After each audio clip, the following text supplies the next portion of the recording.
하나님 말씀 봅니다. 마태복음 18장 15절에서 20절 말씀 한 절씩 교독해서 봉독하도록 하겠습니다. 제가 먼저 15절 말씀을 봉독합니다. 내 형제가 죄를 범하거든 가서 너와 그 사람과만 상대하여 권고하라. 만일 들으면 내가 내 형제를 얻은 것이요 만일 듣지 않거든 한두 사람을 데리고 가서 두세 주님의 이름으로 말마다 확증하게 하라. 만일 그들의 말도 듣지 않거든 교회의 말하고 교회의 말도 듣지 않거든 이방인과 세리와 같이 여기라. 진실로 너희에게 이르노니 무엇이든지 너희가 땅에서 풀면 하늘에서도 풀릴 것이요 무엇이든지 땅에서 풀면 하늘에서도 풀리리라. 진실로 다시 너희에게 이르노니 너희 중에 두 사람이 땅에서 합심하여 무엇이든지 구하면 하늘에 계신 내 아버지께서 그들을 위하여 이루게 하시리라. 두세 사람이 내 이름으로 모인 곳에는 나도 그들 중에 있느니라. 아멘. 아멘. 네, 우리가 지난주에 작은 자들을 넘어지게 하고, 작은 자는 어떤 자라고 그랬죠? 예수를 믿는 자들 가운데 힘없고 가난하고 병들고 연약한 자들을 얘기한다고 그랬어요. 그런 자들을 넘어지게 하고 마음에 상처를 주고 또 죄를 짓게 하는, 그렇게 실족하게 하는 일을 하지 말라고 말씀해 주셨습니다. 내 안에 내 욕심, 그리고 내가 알지도 못하는 나의 교만들, 그리고 미움, 시기, 질투, 그리고 자기 주장이 강한 것, 이러한 것들이 다른 사람을 힘들게 하고 아프게 하는 원인입니다. 우리는 때로 의도적이든 무의식적이든 깊은 생각 없이 내뱉은 말 한마디로 다른 사람을 실족하게 하는 일들이 너무너무 많이 있습니다. 왜냐하면 모든 사람들은 죄인이고, 물론 저와 여러분도 죄인이기 때문에 그렇습니다. 죄인들이 하는 모든 일들은 죄의 열매만 맺게 되어 있습니다. 끊임없이 말씀을 드리지만 죄인이 아무리 선한 일을 한다 할지라도 그 선한 일 속에 죄가 들어가 있습니다. 내가 이렇게 했어. 나의 의를 드러내는 죄들이 다 들어가 있습니다. 그래서 죄의 열매밖에 맺지 못합니다. 죄인들은. 어떤 것을 했다 할지라도.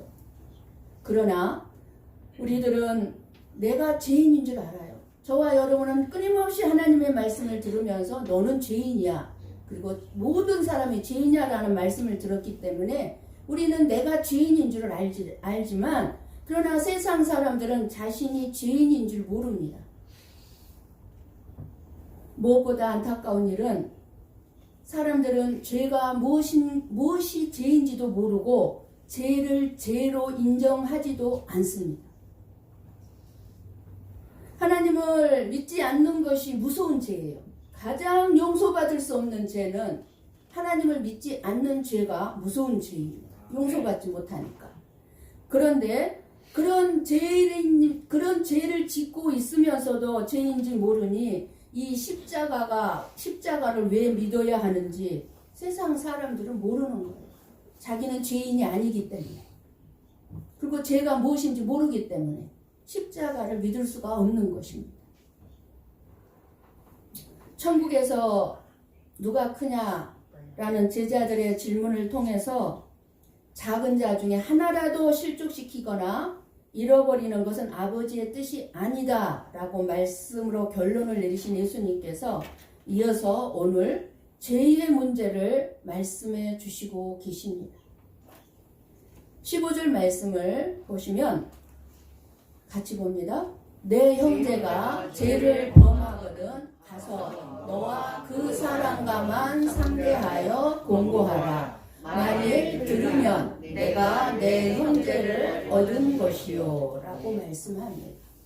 저와 여러분은 온전하지도 않고 완전하지도 않은 사람들입니다. 그렇기 때문에 저와 여러분 예수님을 믿는다고 교회를 나오고 있지만 인간관계에서 나타날 수 있는 모든 죄는 당연히 있을 수밖에 없음을 알아야 합니다. 예수님을 믿지만 인간관계에서는 끊임없이 어려움들이 있습니다. 왜요? 우리의 죄성 때문에 그렇습니다. 경쟁하고 시기하고 차별하고 마음에 분노를 품고 미움을 가지고 있고 시기하고 질투하고 이 모든 것이 교회 안에서도 고스란히 드러나고 있습니다. 그것이 우리가 다 죄인이라는 죄성을 드러내는 부분들입니다. 허물이 없는 사람 없습니다. 실수 누구나 할 수 있습니다. 하나님처럼 우리의 삶을 완벽하게 살 수가 없습니다. 그렇다는 것을 우리가 다 인정하고 또 너무나 잘 알고 있습니다. 이 사실은. 그런데 문제는 내가 죄를 짓거나 내가 실수했을 때에는 나는 연약한 존재야. 나는 죄인이기 때문에 어쩔 수 없었노라고 스스로 변명하고 자기의 모든 것을 합리화시킵니다. 자기가 잘못한 것은 합리화시키면서 다른 사람이 죄를 범하거나 실수하면 절대로 해서는 안 되는 짓을 한 것처럼 비판하고 험담하고 헐뜯기를 좋아합니다.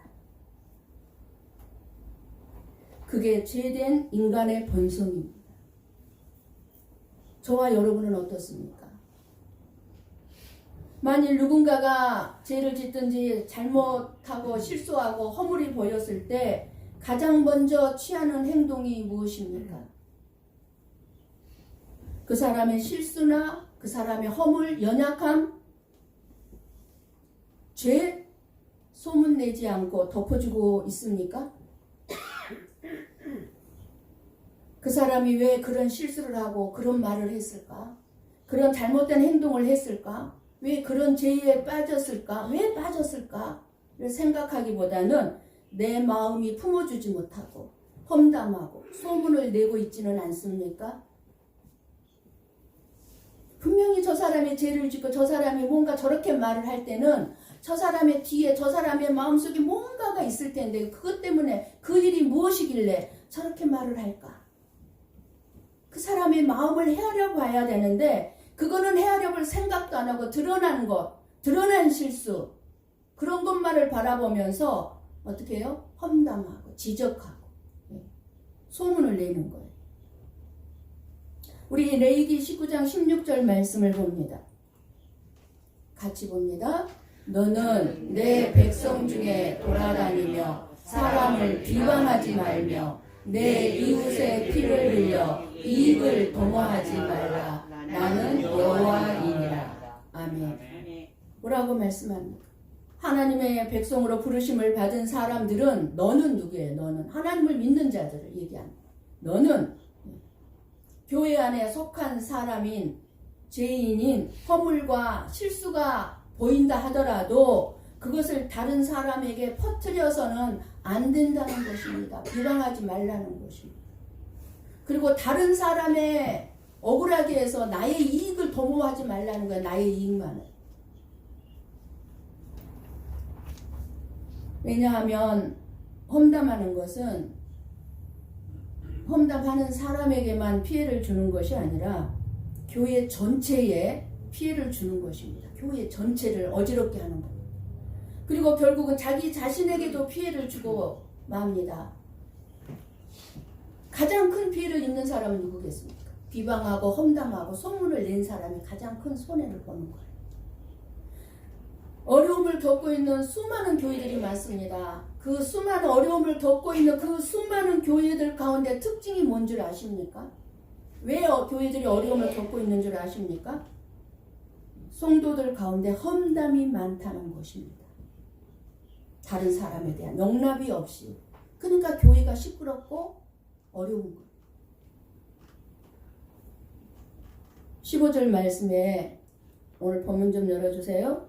죄를 범하거든 이란 말 앞에 나나주에 보면 여러분의 성경책 밑에 나나주에 보면 4개의 죄를 이라고 하였습니다. 그러니까 일본어에도 그렇게 나와 있죠. 일본어도 4개의 죄를 범하거든. 그러니까 나에게 죄를 범하는 한 형제가 있으면 내가 혼자 조용히 그 형제를 찾아가서 권면하라고 하는 겁니다.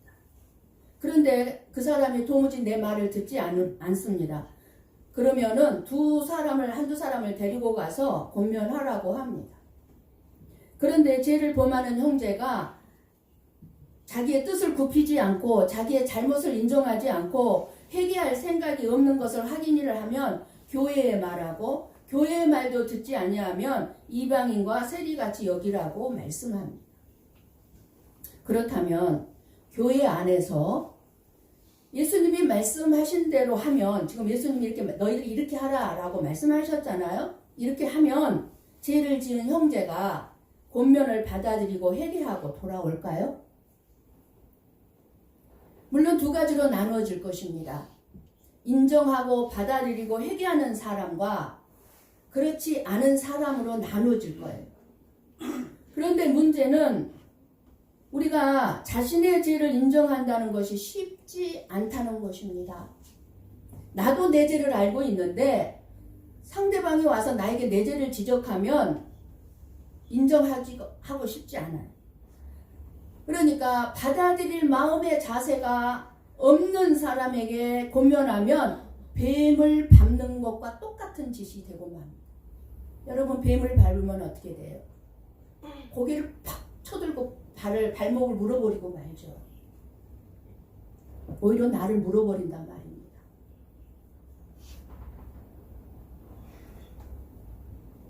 죄를 지은 자를 권면하고 문제를 고치려고 한다면 화를 내고 싸우자고 달려들 것입니다.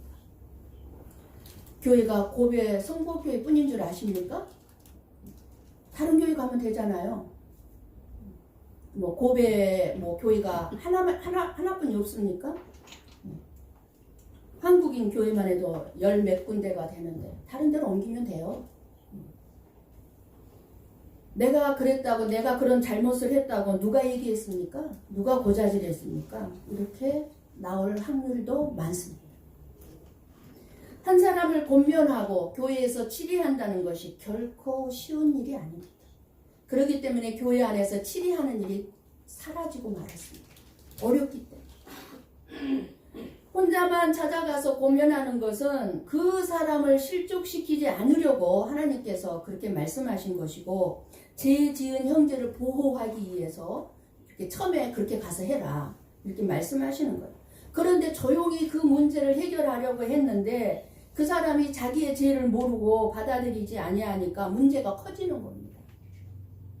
한두 사람을 데리고 가고 교회 앞에 말하고 이방인과 세리같이 여긴다고 하는 것은 징계한다는 말인데 얼마나 어려운 일인지 모릅니다.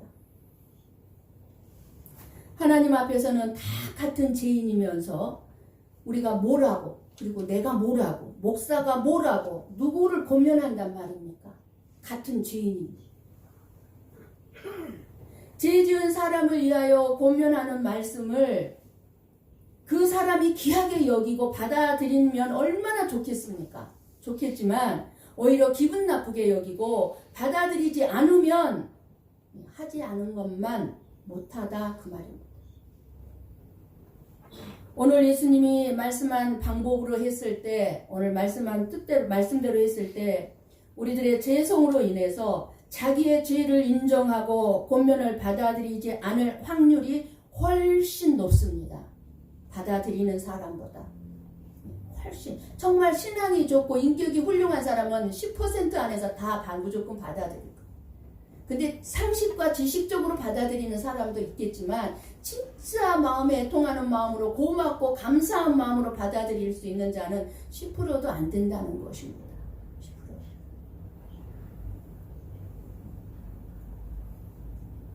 다른 사람의 권면을 받아들이는 것은 자기 자존심이 딸려있고 자존심이 상하기 때문에 받아들이지를 못합니다. 저와 여러분은 자기 자존심 하나로 살잖아요. 자기 자존심. 자존심 상하는 일은 제일 못 견뎌 하잖아요. 받아들이지 못하는 거예요. 그런데 예수님은 교회의 말도 듣지 않거든 이방인과 세리처럼 여기라고 합니다. 악한 세대에 일어나는 표적, 지금 일어나고 있죠. 재앙. 오늘 대표교사 참 은혜롭게, 너무 은혜로운 기도였는데요. 지금 전 세계적으로 재앙이 일어나고 있습니다. 자연재앙 말할 것도 없고 그런 재앙에 대한 표적, 그리고 첫 번째 예수님의 고난 예고, 두 번째 고난 예고, 죽음과 부활에 대한 말씀, 그리고 변화산 사건의 말씀, 그리고 실족에 대한 가르침 등 예수님이 이렇게 계속 말씀하시는 것은 저와 여러분에게 윤리, 도덕적인 생활, 삶을 살라고 말씀하시고자 하시는 것이 아니라 십자가를 말씀하시고자 하고 있는 것입니다. 예수님이 하신 모든 말씀은 우리들에게 십자가를 말씀해주고 있는 것입니다. 너희들이 다른 사람의 실족시키지 말고 험담하지 말고 비판하지 말고 이런 윤리, 도덕적인 얘기를 하려고 하시는 말씀이 아닙니다. 십자가입니다. 십자가. 이방인이나 세리처럼 여기라는 것은 그 사람을 버리거나 교회를 떠나라고 이제 나오지 말라고 포기하라고 주신 말씀이 아님을 알아야 합니다. 예수님께서 이방인이나 세리들을 위해서 하셨던 일이 무엇입니까? 저와 여러분도 이방인이었죠. 그런데 예수님께서 이방인, 창기들, 세리들을 위해서 하셨던 일이 무엇이에요? 죽으시는 것이었습니다. 십자가를 지시는 것이었습니다. 그러니까 저와 여러분들에게 죄를 지은 사람을 위해 네가 십자가를 지라는 것입니다. 이방인과 세리같이 여기라는 말씀은 그 사람을 위해서 이방인과 세리처럼 예수님이 하신 것처럼 네가 너의 십자가를 좀 져라, 이 말씀인 거예요. 이방인과 세리처럼 여기라는 말씀은 예수님이 불쌍히 여겨주심과 용서가 아니면 안 되는 존재로 여기라는 뜻으로 우리는 생각할 수 있어야 합니다. 교회는 이러한 이방인과 세리 같은 사람들이 모여 있는 곳이 교회입니다.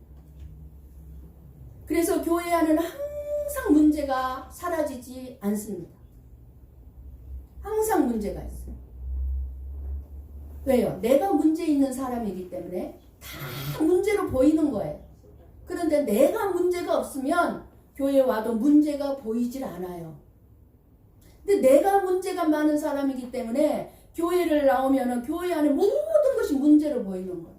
저거 고쳐야 돼. 저것도 이렇게 고쳐야 돼. 저 사람 이렇게 변화해야 돼. 고쳐야 돼. 다 고쳐야 되고 변화돼야 될 사람들로 내가 변화돼야 되는데 자기는 못 보는 것이고.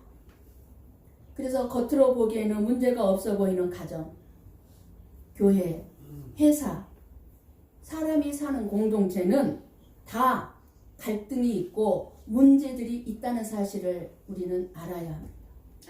없을 수가 없어요.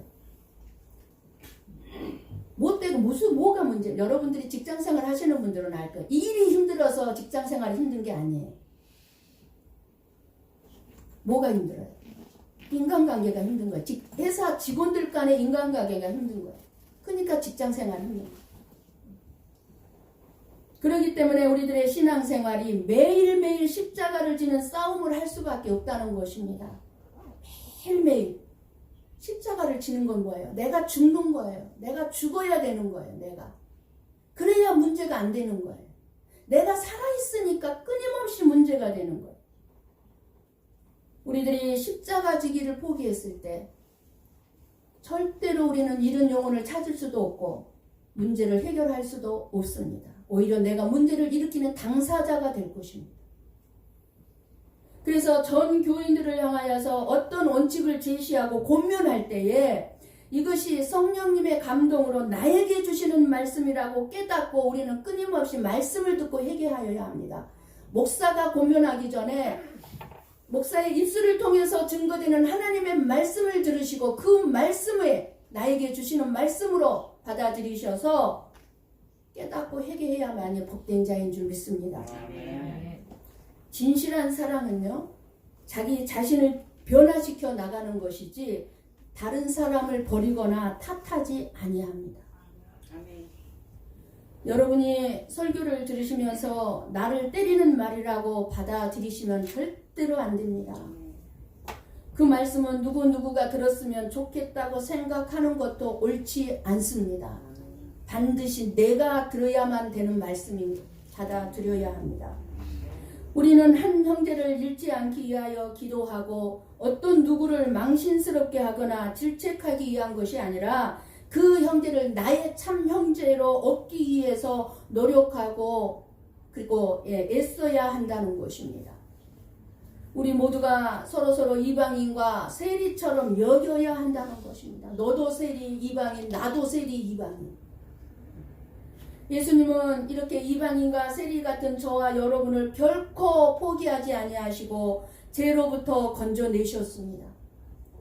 예수님의 용서로만 죄가 해결되는 불쌍하고 연약한 존재가 바로 저와 여러분 자신임을 알고 그러한 마음으로 다른 성도들도 바라보아야 합니다. 우리들도 누구나 실수를 할 수 있고 죄에 넘어갈 수 있습니다. 그러나 우리 가운데 죄를 범한 형제가 있더라도 결코 내가 심판자가 되어서는 안 됩니다. 하나님은 절대적으로 싫어하는 것이 내가 심판자가 되는 거예요. 누군가가 잘못을 했을 때 그 사람을 비난하는 것은 내가 심판자가 되는 거예요. 내가. 그 형제를 심판하실 분은 오직 예수님 뿐입니다. 우리는 사랑하는 마음으로 다른 사람을 위해 기도하고 그 다른 사람이 온전한 신앙인으로 회복하도록 돕는 일을 해야 할 것입니다. 예수님은 작은 자 하나라도 잃는 것은 하나님의 뜻이 아니라고 말씀하셨습니다. 그리고 함께 신앙생활하던 형제 가운데 한 사람이 불행하게도 죄에 빠지게 되었다면 예수님의 마음으로 그 사람을 그 죄악의 고통에서 벗어날 수 있도록 우리는 도와주어야 합니다. 응원해주고 인정해주고 받아주고 이해해주고 그렇게 해주어야 합니다. 우리 한번 갈라디아서 6장 1절에서 2절 말씀을 우리 한 목소리로 보고 읽고 듣습니다. 형제들아, 사람이 만일 무슨 범죄한 일이 드러나거든 신령한 너희는 온유한 심령으로 그러한 자를 바로잡고 너 자신을 살펴보아 너도 시험을 받을까 두려워하라. 너희가 짐을 서로 지라. 그리하여 그리스도의 법을 성취하라. 아멘. 죄에 빠진 다른 사람을 대하는 우리의 마음은 예수님의 마음처럼 온유한 심령으로 대하라고 말씀합니다. 온유한 심령으로 그 형제를 권면할 때 그 형제가 죄의 고통에서 벗어날 수 있도록 도울 수 있습니다. 그러니까 그 사람의 자존심을 건드리지 말고 자존심을 상하지 않도록 그 사람의 입장에서 그 사람을 진짜 사랑하는 마음으로 권면하면 그 사람이 받아들이게 되어 있습니다. 자존심 상하게 건드리니까 인정하지 않는 거예요. 속으로는 인정하면서도. 형제가 당하는 죄의 고통의 짐을 함께 지겠다는 사랑의 마음이 저와 여러분에게 있어야 합니다. 그렇게 바라봐야 하는 이유가 오늘 본문 18절입니다. 같이 봅니다. 진실로 너희에게 이르노니 무엇이든지 너희가 땅에서 매면 하늘에서도 매일 것이요 무엇이든지 땅에서 풀면 하늘에서도 풀리리라. 아멘. 이 말씀은 너희들이 땅에서 용서하지 못하고 화해하지 못하면 하나님과 관계에서도 용서받지 못하고 화해되지 않은 채 살아가게 될 것이고 땅에서 용서하고 너희들이 화해한다면 하나님과의 관계에서도 용서를 받고 하나님과 화해된 기쁨을 끌어안고 살아가게 된다는 말씀입니다. 그러니까 얼마나 중요합니까? 다른 사람과 우리가 화해하고 미워하지 않고 덮어주고 감싸주고 사는 것이. 최초의 인간인 아담이 죄를 범한 후 하늘과 땅은 완전히 단절되고 말았습니다. 그래서 이 세상은 죄로 인한 사망으로 멸망이 찾아왔고 죽음이 찾아왔고 하나님 나라의 생명과는 상관없는 죄인이 되어버렸습니다. 하지만 하나님이신 예수님이 이 세상에 오셔서 십자가에서 우리의 모든 죄의 짐을 짊어지시고 죽으심으로 말미암아 저와 여러분이 하나님과 화해자가 되게 해주셨습니다. 이것을 19절에서 말씀합니다. 19절 같이 봅니다. 진실로 다시 너희에게 이르노니 너희 중에 두 사람이 땅에서 합심하여 무엇이든지 구하면 하늘에 계신 내 아버지께서 그들을 위하여 이루게 하시리라. 아멘. 그러니까 땅에서 구하면 하늘에서 이루어지는 것이, 땅에서 매면 하늘에서도 매일 것이고 땅에서 풀면 하늘에서도 풀리라는 말씀과 연결된 말씀. 그러니까 19절에서 말씀하는 두 사람이 나오죠. 너희 중에 두 사람이, 이 두 사람은 누구겠습니까? 용서받는 자와 용서하는 자. 서로 화해가 된 상태죠. 두 사람이.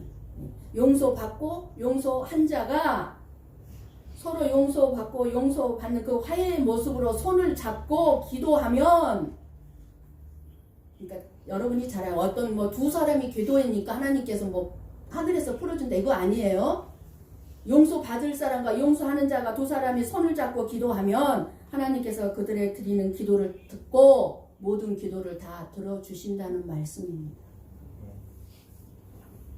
땅에서 매면 하늘에서도 매이고 땅에서 풀면 하늘에서도 풀리는 것처럼, 땅에서 서로 용서하고 이해하고 감싸주고 사랑하고 이렇게 모든 것을 푼 상태에서 기도하면 하늘에서도 이미 모든 닫혔던 문이 풀어졌기 때문에 그때 드린 기도는 막힘이 없다는 것입니다.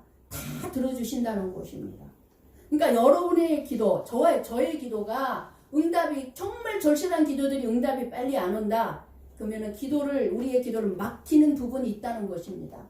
그 막힌 부분을 뚫어야 되는데, 인간관계에서 뚫어야 되는 거예요. 막힌 부분. 인간관계에 막힌 부분. 너희 중에 두 사람이 땅에서 합심하여 무엇이든지 구하면 이라고 이렇게 말씀하신 것은, 십자가의 길은 한마디로 얘기하면 내 힘으로 안 되고 하나님이 도우셔야 하니 함께 기도하라는 것입니다. 쉽게 말하면 함께. 이 관계가 예수님의 십자가의 죽으심으로 인해 저와 여러분에게 주어진 생명의 관계입니다. 그리고 저와 여러분은 이 관계 안에서 지금 모이는 곳이고 이것을 교회라고 합니다. 두 사람이 합심하여 구한다는 것은 두 사람이 함께함으로써 자신의 죄를 실감하고, 따라서 예수님의 용서만이 나를 생명에 이르게 한다는 것을 깨닫기 때문에 예수님의 용서와 은혜를 구하게 되고, 하늘에 계신 아버지는 반드시 너희들이 용서를 구하고 은혜를 구하는 모든 기도를 들어주신다는 말씀입니다. 우리가 세상에서 하나님 나 집 사게 몇 천만 원 주세요, 매덕 주세요, 이 기도들을 다 들어주신다는 것이 아니라, 여러분들이 하나님이 들어주시는 기도를 잘 알아야 돼요. 하나님 나를 용서해 주세요. 내가 잘못했어요. 그리고 내가 용서해 줘야 될 사람, 내가 용서 받아야 될 그런 모든 것들을 다 들어주신다는 것입니다. 우리가 기도할 때에 아직 땅에서 풀려지지 않는 것은 없나 한번 깊이 돌아보시기를 원합니다. 땅에서 풀려지지 않는 것이 있다면 하늘에서도 풀려지지 않았기 때문입니다. 우리의 마음이 다른 사람을 향하여 닫혀져 있는 것처럼 하늘의 문도 닫혀져 있는데 어떻게 기도의 응답을 받을 수 있겠습니까?